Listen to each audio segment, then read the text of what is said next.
Me llamo Estela. Tengo 32 años y trabajo como desarrolladora de aplicaciones móviles en una empresa de tecnología bastante normal.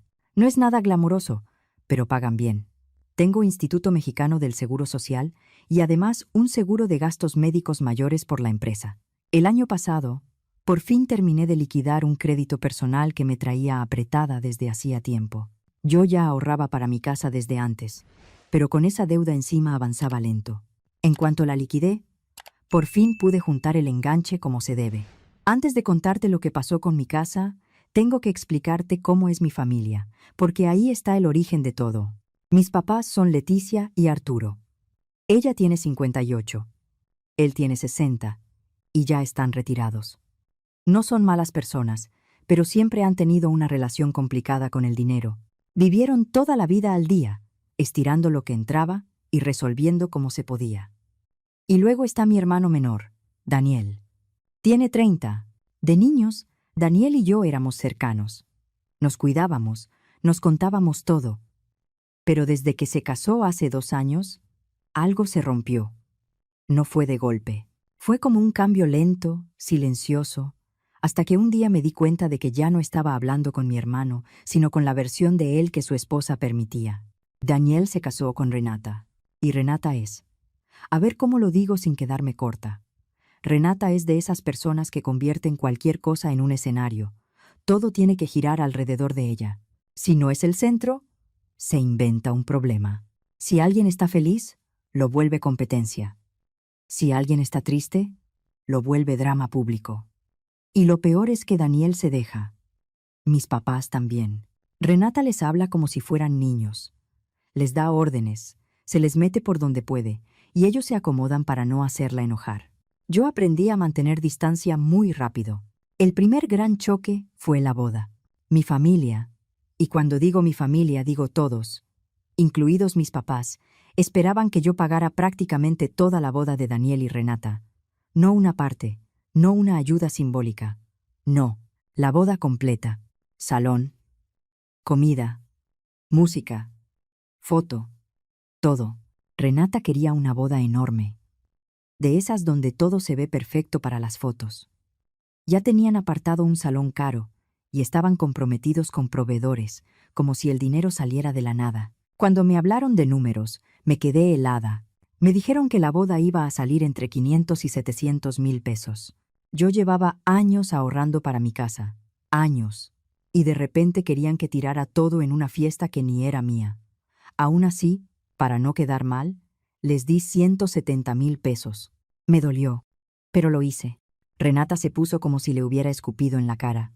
Me dijo que eso demostraba que yo no apoyaba su matrimonio, que yo era una egoísta, que qué se podía esperar de mí.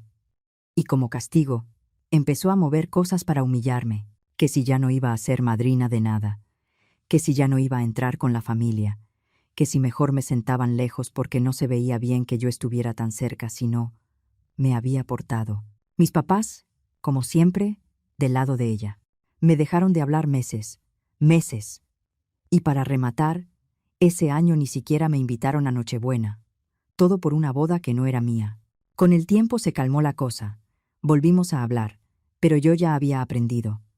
A Renata la trataba con educación y distancia. A Daniel intentaba verlo como antes, pero él ya estaba metido hasta el cuello. De vez en cuando soltaba frases que no eran de él, como si estuviera repitiendo algo que le habían dicho en casa. Ahí entendí que ya no era solo la boda, era una forma nueva de verme. Así que yo me enfoqué en mi vida, trabajo, ahorro, disciplina. Soy bastante sencilla. Rentaba un departamento de una recámara en la Benito Juárez, nada enorme, pero cómodo. Manejaba un Honda confiable, no gastaba en lujos. Cada mes separaba lo más que podía para el enganche. Tenía claro lo que quería. Una casa de 3 recámaras en una zona tranquila, en la zona metropolitana, cerca de vialidades para poder moverme al trabajo.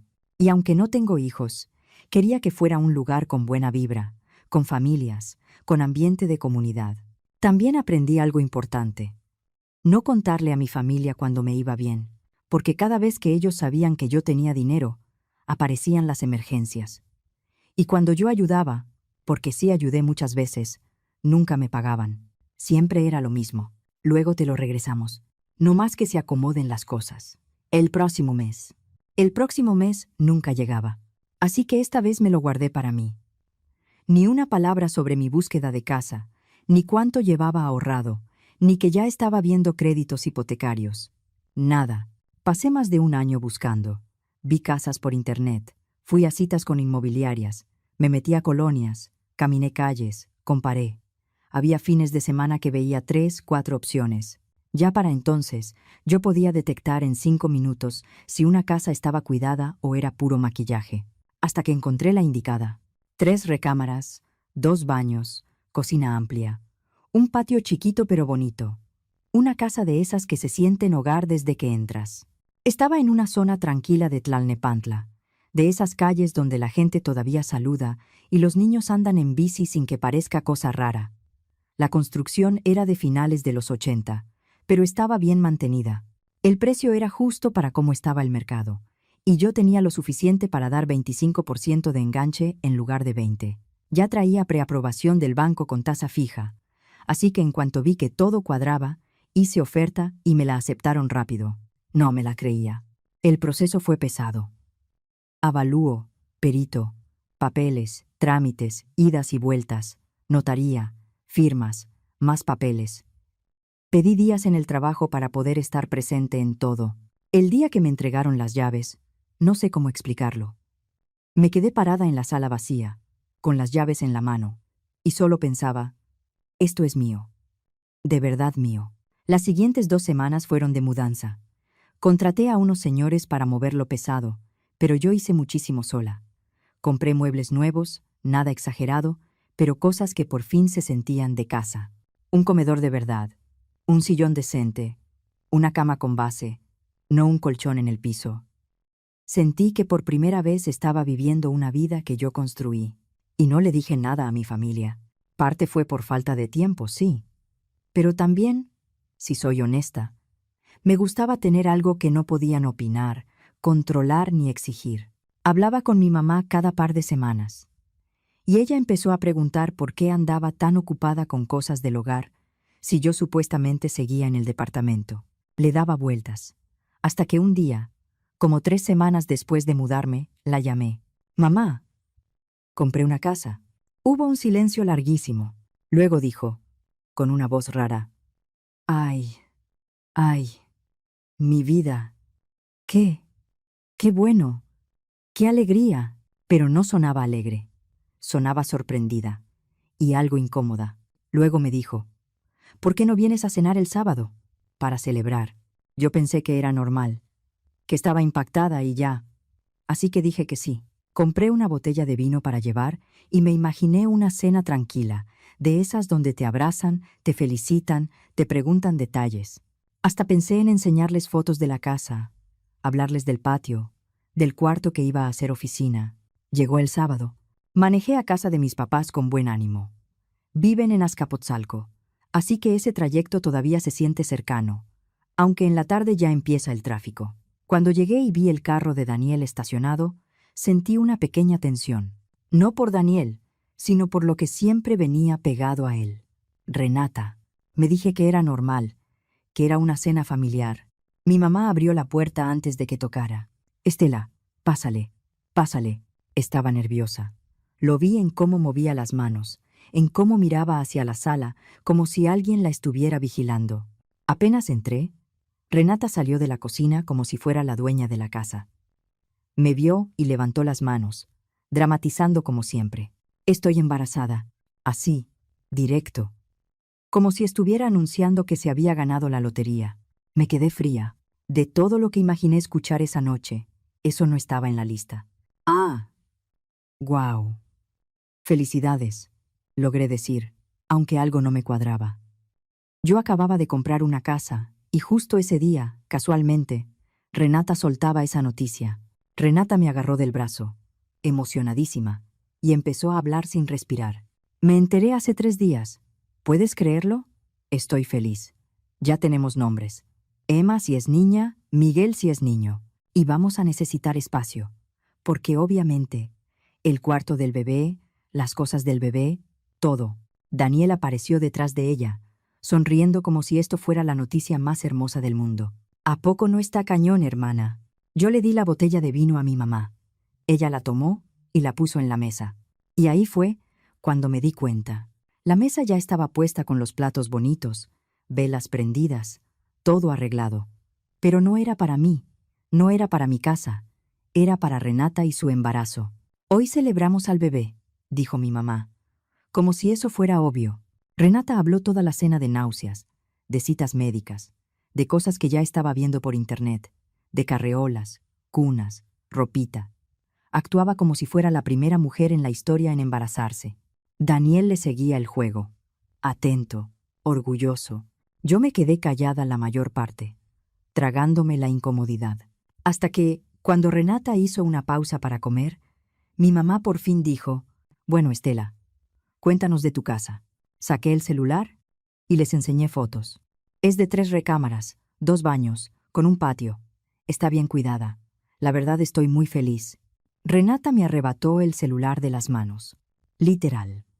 Como si tuviera derecho. Empezó a deslizar las fotos, una tras otra. Y su cara cambió. Se le borró la sonrisa. Se le endureció la mirada. Con cada imagen se ponía más seria. Me aventó el celular de regreso. Esa casa debería ser nuestra. Me reí, porque pensé que era una broma. ¿Cómo crees? No es broma. Cruzó los brazos. Daniel y yo necesitamos esa casa más que tú. Vamos a tener un bebé. Volteé a ver a mis papás. Estaban asintiendo. Daniel también. Los 3. Como si Renata acabara de decir algo lógico, sensato, normal. Sentí que me subía el calor a la cara. Yo no les voy a dar mi casa, dije, ya sin sonreír. ¿Me están escuchando? Mi mamá se inclinó hacia mí. Mi vida. Entiende. Ellos van a empezar una familia. Necesitan espacio. Tú estás sola. ¿Y qué? Dije. Que estés sola no significa que no tenga derecho. Esa casa la pagué yo. La ahorré yo. A mí nadie me regaló nada. Daniel murmuró, con una sonrisa chiquita, como si quisiera que no se notara. Es que tú, la neta, tú vas a acabar viviendo sola siempre. No fue la frase más fuerte del mundo, pero me pegó donde duele. Por la intención. Por la facilidad con la que lo dijo. Como si yo fuera un caso perdido. Me levanté. Esto es absurdo. No voy a discutir mi casa. Renata se levantó también, de golpe. Y entonces empezó el espectáculo. Se puso a gritar que estaba embarazada, que necesitaba espacio, que no iba a criar a un hijo apretada en su departamento. Lloraba y gritaba al mismo tiempo. Mis papás se quedaron viéndola como si fuera una pobre víctima. «Tú no mereces esa casa», me gritó. «Eres egoísta. Solo piensas en ti». Agarré mi bolsa. «Ya me voy». Y ahí, frente a todos, Renata soltó la frase que me dejó helada. «Si no nos das esa casa, yo ya no voy a seguir con este embarazo». El silencio fue pesado. Hasta yo me quedé quieta. Sentí un vacío en el estómago. Esperé que mi mamá la frenara, que mi papá le dijera que no se decía eso, que Daniel se escandalizara. Pero no. Daniel me miró con una cara dura y me dijo: «Si le pasa algo al bebé por tu culpa, Estela, eso va a ser por tu egoísmo». Mi mamá empezó también. «Mira lo que provocaste. Una mujer embarazada desesperada. Tu terquedad». Mi papá, firme, como juez. «Tienes que hacer lo correcto y darles la casa». Yo no podía respirar bien. Me temblaban las manos. No dije nada más. Salí casi corriendo de esa casa. Me subí al carro y manejé hasta la mía temblando. Y antes de llegar, el teléfono ya estaba explotando. Mensajes de mi mamá, mi papá, Daniel, todos diciendo que yo era cruel, que no tenía corazón, que cómo era capaz de hacer sufrir a Renata. Renata me mandó un mensaje larguísimo, diciendo que estaba tan alterada que podía perder al bebé y que sería mi culpa. Mi propia familia usando a un bebé que ni había nacido para chantajearme y quitarme mi casa. Esa noche bloqueé a todos. Sus números, sus redes, todo. No podía con el acoso. Las siguientes semanas fueron silenciosas. Me enterré en el trabajo para no pensar. Y aún así, cada vez que llegaba a mi casa, me daba una mezcla de paz y tristeza.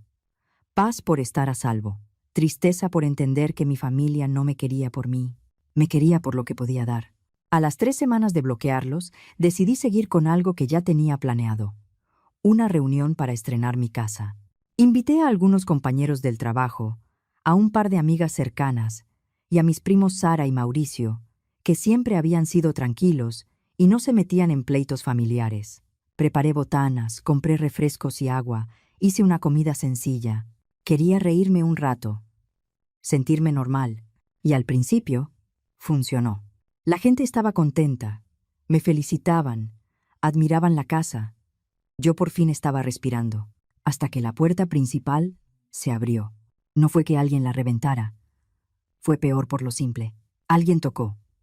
Uno de mis invitados abrió pensando que era otro amigo, y en cuanto la puerta quedó libre, mi mamá, mi papá, Daniel y Renata se metieron sin pedir permiso. Me quedé clavada. ¿Qué están haciendo aquí?, solté, con la voz temblándome de coraje. Renata inmediatamente se agarró el vientre, exagerando, y empezó a decir en voz alta que esa casa era de ella y de su bebé. Pero esta vez noté algo. Ya no amenazaba con no seguir con el embarazo. Esta vez cuidaba las palabras, porque había gente viendo. Estaba actuando, pero con más control. Se tienen que ir, dije. Ahorita. Los 4. Renata se volteó hacia mi comedor y empujó la orilla de la mesa, como buscando que se movieran los platos.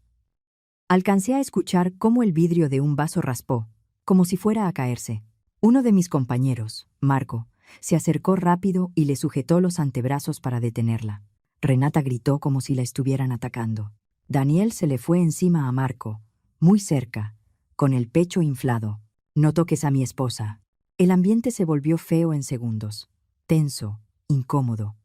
Entre varios nos pusimos en medio, le pedimos a Daniel que se calmara y empujamos a mi familia hacia la salida. Cuando por fin se fueron, la reunión ya estaba muerta. Mis invitados se fueron poco a poco, con caras de «qué pena» y «no quiero estar aquí». Yo estaba roja de vergüenza. Me temblaban las piernas. Cerré la puerta y me quedé sola en mi sala, sintiéndome expuesta, invadida. Al día siguiente, Renata empezó con lo suyo en redes. Publicaciones en Facebook, una tras otra. Imágenes de cunas vacías, de carreolas, frases como «Mi sobrino podría estar durmiendo aquí. Una tía sin corazón le está quitando el hogar a su familia». Y gente comentando sin saber, dando «me importa», poniendo caritas tristes, opinando. Me dio asco. Era manipulación pura. Y lo hacía como si fuera algo normal. Yo ya estaba harta. Le mandé un último mensaje, frío, claro. Jamás te voy a dar mi casa. Si no paras el acoso, voy a denunciar por hostigamiento y extorsión, y voy a pedir medidas de protección. Esta es la única advertencia. Después de eso, dejó de publicar. Pasaron 2 semanas tranquilas. 2 semanas donde por fin empecé a pensar. Tal vez ya entendieron. Un sábado en la mañana, alguien empezó a golpear mi puerta con fuerza, como si quisiera tumbarla. Me asomé por la mirilla y que le vi a Daniel. Tenía la cara roja, los ojos llenos de rabia. Se veía fuera de sí. No abrí. «Estela», gritó. «Ábreme». «Vete», dije desde adentro. «No tienes nada que hacer aquí». Y entonces lo soltó. «Mataste a mi bebé», gritó. «Renata perdió al bebé y es tu culpa». Sentí que me pegaban en el estómago. Me quedé pegada a la puerta, sin saber qué decir. Por más que Renata fuera como era, por más que todo esto fuera un abuso, escuchar que se había perdido un embarazo me movió algo profundo. Una tristeza seca, un miedo, una culpa que se coló sin pedir permiso. Daniel siguió gritando cosas horribles. Me insultó, me culpó de todo. Dijo que yo era una persona terrible y que la familia ya no quería saber nada de mí. No voy a repetirlo. Pero fue de esos momentos donde te das cuenta de que alguien que te quería te puede odiar con la misma fuerza si alguien le mete veneno suficiente. Cuando por fin se fue, me derrumbé en el sillón y lloré. No lloré por ellos. Lloré por el peso de la culpa. Esa noche no pude dormir. Daba vueltas pensando, ¿y si el estrés sí afectó? ¿Y si yo pude haber hecho algo diferente? Y sí. El domingo en la mañana, llamé a mi amiga Laura. Laura había estado fuera por trabajo el día de mi reunión, pero ella conocía a Renata desde la universidad. No eran íntimas, pero sí se hablaban por temporadas, y a Renata le encantaba contar cosas como si fueran chistes, sin medir consecuencias. Laura. Necesito hablar con alguien. ¿Puedes venir? Claro. ¿Qué pasó? Te escuchas mal. Cuando llegó, le conté todo.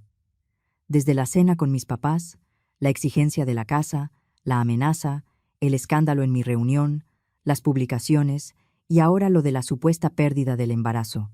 Laura no me interrumpió. Me escuchó con la cara seria. Cuando terminé, respiró hondo y dijo, «Hay algo que necesito enseñarte». Se sentó frente a mí, sacó su celular y abrió mensajes. Estela. Yo llevaba días dudando si mostrarte esto, pero con lo que me acabas de contar ya no puedo quedarme callada. Y me enseñó una conversación con Renata de unos días antes. Leí el primer mensaje y sentí frío en la nuca. Renata decía algo como, «Me estoy muriendo de risa. Esto está saliendo perfecto. Estela de verdad cree que estoy embarazada». Yo me quedé sin aire. Laura le había contestado, «¿Cómo que no estás embarazada? Me estás diciendo que es mentira».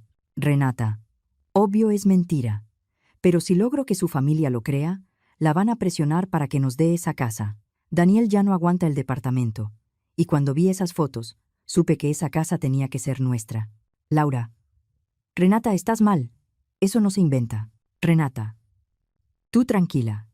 Ya les dije a sus papás que perdí al bebé y que va a ser culpa de Estela.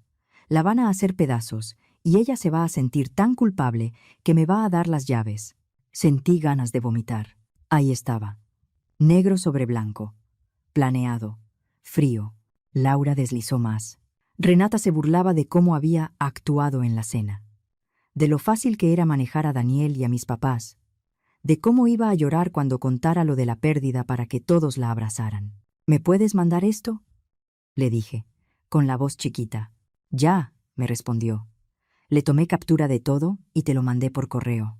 Sentí muchas cosas al mismo tiempo. Coraje, porque mi familia me había volteado la espalda por una mentira. Alivio, porque yo no tenía nada que ver con ninguna pérdida real. Asco, porque alguien pudiera inventar un embarazo, inventar una pérdida, y usar eso como arma para robar una casa.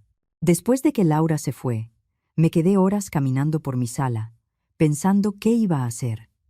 No quería un pleito, no quería gritar, pero tampoco podía quedarme callada. El lunes, después del trabajo, manejé a casa de mis papás. Salí a la hora más pesada. Periférico iba a vuelta de rueda. Iba tensa, pero con una claridad rara, como cuando ya no hay duda. Yo quería que estuvieran todos.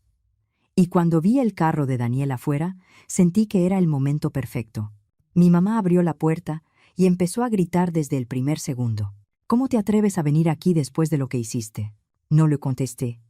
Pasé directo a la sala. Ahí estaban mi papá, Daniel y Renata. Renata vestía de negro, como si estuviera de luto. Tenía pañuelos en la mano. Sus ojos se veían rojos, como si hubiera llorado. Era una actuación bien ensayada. «Qué descaro el tuyo», dijo mi papá. Daniel se puso de pie de golpe. «Lárgate». Renata gimoteó, tapándose la cara. «No puedo ni verla». Ella me hizo esto». Yo levanté la mano. «Ya, todos cállense y escuchen». Saqué mi celular. Tengo pruebas de que Renata nunca estuvo embarazada. El silencio fue inmediato. Renata se quedó blanca. Literal. Mi mamá se acercó. Incrédula. Eso no puede ser». Yo le mostré la pantalla. Daniel se lo arrebató de las manos a mi mamá y empezó a leer. Y yo vi cómo su cara cambiaba línea por línea. Primero confusión, luego incredulidad, luego rabia, luego una tristeza rara, como de golpe. Volteó a ver a Renata. «¿Qué es esto?». Renata se lanzó rápido. «Es mentira. Ella lo inventó para hacerme ver mal». Yo la miré fijo. «Entonces, no te va a molestar enseñar documentos de clínica. Un papel. Algo. Lo que sea». Renata abrió la boca, pero no le salió nada. Daniel seguía leyendo. Le temblaban las manos. «Renata, ¿lo inventaste?». Renata empezó a llorar, pero esta vez no eran las lágrimas teatrales. Esta vez se notaba el miedo. Se le quebró la voz. «Yo solo quería que tuviéramos una casa», gritó. «Nos la merecemos más que ella». «¿Para qué la quiere?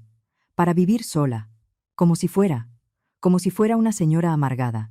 Mi papá explotó. ¿Nos viste la cara? Mi mamá lloraba. Pero no por mí. Lloraba por el golpe de realidad, por darse cuenta de lo que habían defendido. Daniel se quedó parado, inmóvil, mirando a su esposa como si no supiera quién era. Yo aproveché ese silencio, el único momento donde por fin me escuchaban. Los miré, oh mis papás. Ustedes le creyeron a ella. Ustedes me acusaron. Ustedes me dijeron que yo era cruel por no regalar mi casa. Ustedes me presionaron como si mi esfuerzo no valiera nada. Mi mamá quiso hablar, pero yo la frené. No. Ya no. Ya vi cómo son cuando creen que pueden sacar algo de mí. Guardé el celular. Estoy harta. Ya no quiero nada con ustedes. Me di la vuelta y me fui. No volví. Una semana después, mis papás aparecieron en mi puerta. Los vi por la mirilla y me sorprendió lo mal que se veían. Mi mamá tenía ojeras profundas.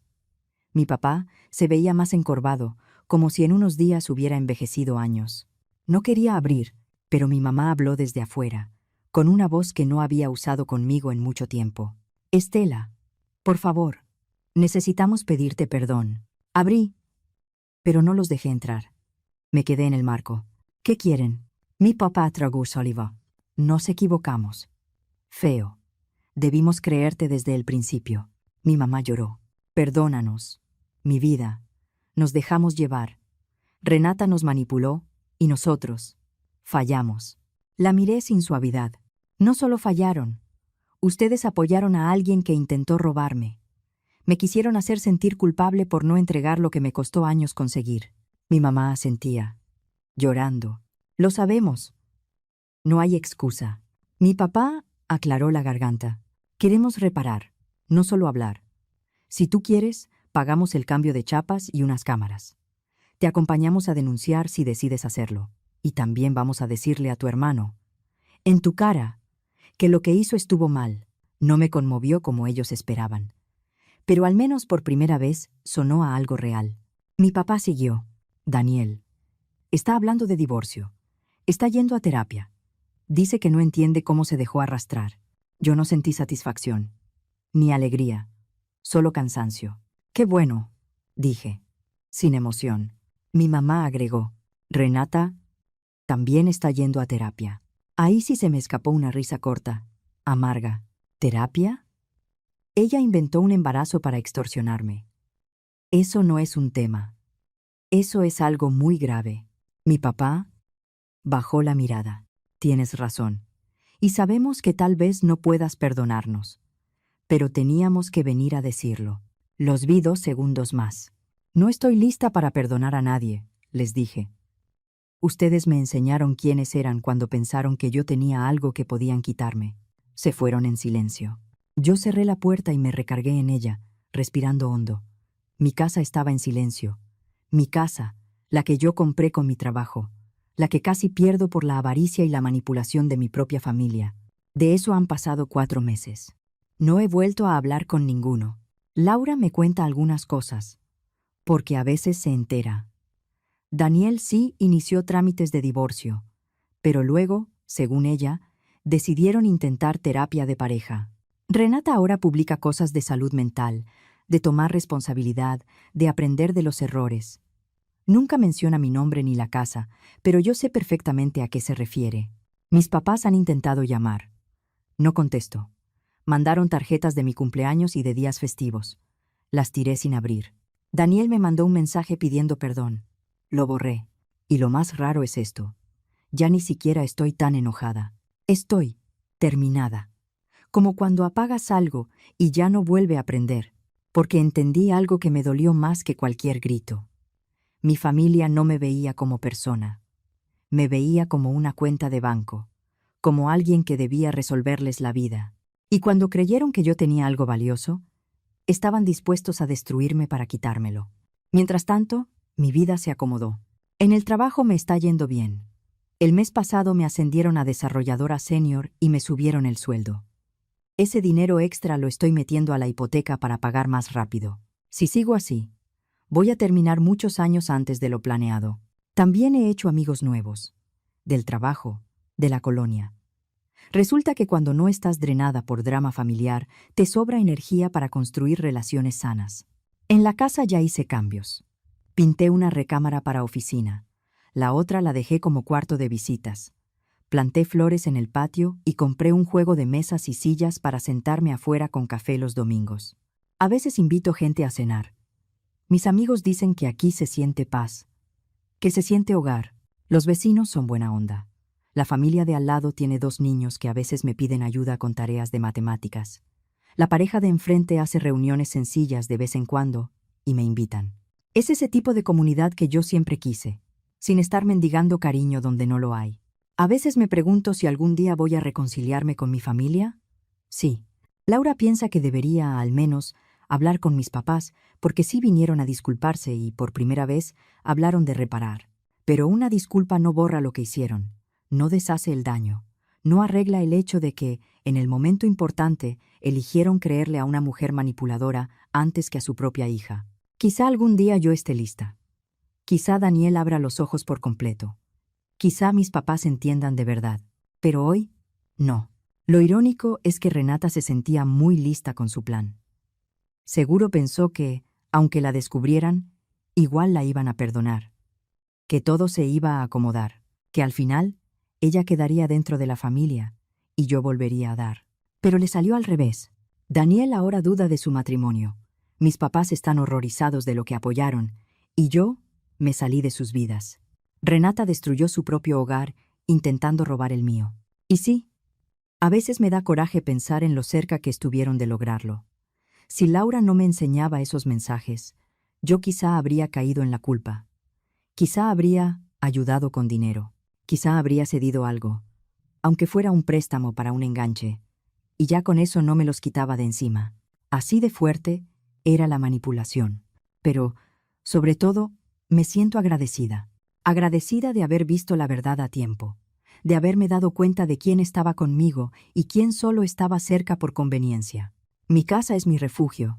Cuando llego del trabajo y meto la llave en la chapa, no siento miedo, ni tensión, ni la ansiedad de que alguien me exija algo. Siento paz. Solo estoy yo, mi trabajo, mis amigos de verdad y el hogar que construí con mis propias manos.